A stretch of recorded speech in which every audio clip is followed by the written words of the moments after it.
জাতীয় নাগরিক পার্টির আত্মপ্রকাশকে কেন্দ্র করে এই মুহূর্তে রাজধানীর মানিক মিয়া এভিনিউয়ে ঠিক এখন বিকেল ৩:২৩ দেখতে পাচ্ছেন যে জনসমুদ্রে পরিণত হয়েছে পুরো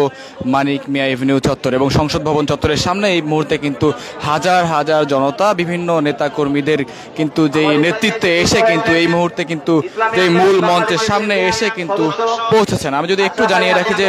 জাতীয় নাগরিক কমিটি ও বৈষম্য বিরোধী ছাত্র আন্দোলনের উদ্যোগে আত্মপ্রকাশ হতে যাওয়া নতুন রাজনৈতিক দলের নাম জাতীয় নাগরিক পার্টি। তরুণদের নতুন এই দলের নামের ইংরেজি রূপ হবে ন্যাশনাল সিটিজেন্স পার্টি।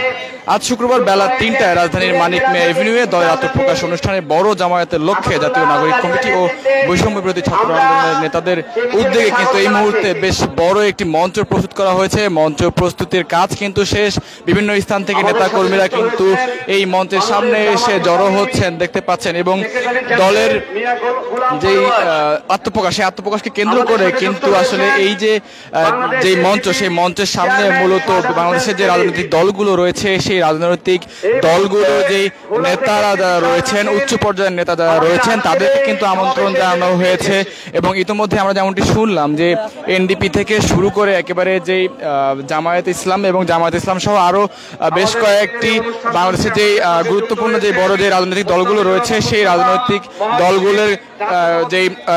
উচ্চ পর্যায়ের নেতারা তারা কিন্তু ইতিমধ্যেই কিন্তু এসে কিন্তু এখানে এই মঞ্চের সামনে এসে কিন্তু পৌঁছেছেন এবং দেখতে পাচ্ছেন যে ধীরে ধীরে বিভিন্ন রাজনৈতিক দলের নেতাকর্মীরা তারা কিন্তু একে একে এসে কিন্তু জড়ো হচ্ছেন এবং পাশাপাশি বৈষম্য বিরোধী ছাত্র আন্দোলন এবং জাতীয় নাগরিক কমিটির নেতাকর্মীরা যারা রয়েছেন তারা কিন্তু ধীরে ধীরে কিন্তু আসলে এই মঞ্চের সামনে এসে কিন্তু জড়ো হচ্ছেন। আমি যদি আরেকটু যদি জানিয়ে রাখি যে মূলত আসলে নতুন রাজনৈতিক দলের নাম এবং যেই অর্গানোগ্রাম নির্ধারণের আত্মপ্রকাশ অনুষ্ঠানের বিষয়ে কিন্তু আজকের এই মঞ্চ থেকে কিন্তু মূল সিদ্ধান্ত নেওয়া হবে এবং এখান থেকে মূলত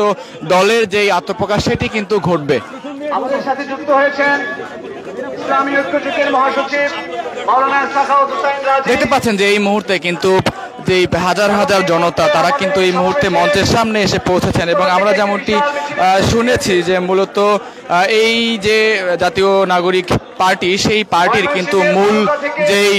মূল যেই দায়িত্ব সেই দায়িত্ব কিন্তু নিয়েছেন বা নেওয়ার কথা রয়েছে সাবেক উপদেষ্টা এবং যে বৈষম্য বিরোধী ছাত্র আন্দোলনের যে আন্দোলন সেই আন্দোলনে যে গুরুত্বপূর্ণ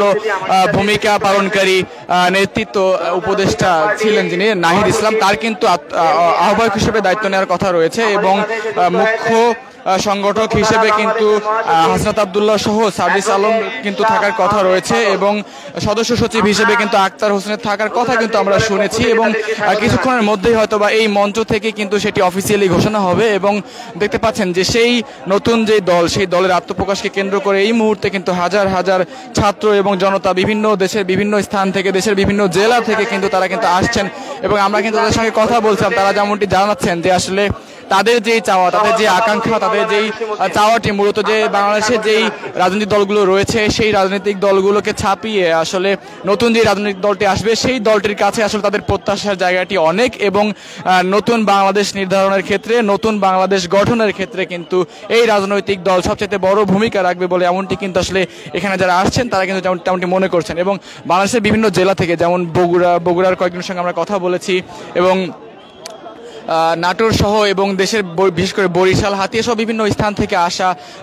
যারা নেতাকর্মী রয়েছেন তাদের সঙ্গে আমরা কথা বলেছি। তারা কিন্তু সবাই কিন্তু আসলে তাদের যে আকাঙ্ক্ষা তাদের যে চাওয়া সেই চাওয়ার জায়গাটি কিন্তু তারা কিন্তু আমাদেরকে জানিয়েছেন এবং নতুন রাজনৈতিক দলের কাছে তাদের যেই চাওয়া পাওয়ার কথাগুলো সেগুলো কিন্তু আমাদেরকে বলছিলেন। তবে যেই কাঠামো সেই কাঠামোর কথা যদি বলি যে সাবেক উপদেষ্টা নাহিদ ইসলাম আক্তার হোসেন নাসিরউদ্দিন পাটোয়ারি সার্জিস আলম হাসনাত আব্দুল্লাহ এবং সামান্তা শারমিন সহ তাদের সবাইকে নিয়ে কিন্তু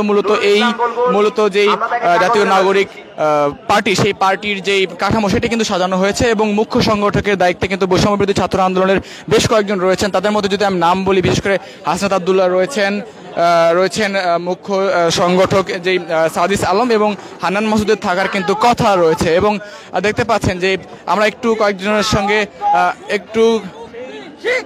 একটু যদি দেখানোর চেষ্টা করি পুরো এলাকাটি যদি একেবারে মঞ্চের সামনে থেকে পুরো এলাকাটি যদি আমি একবার দেখাই তাহলে দেখতে পাচ্ছেন যে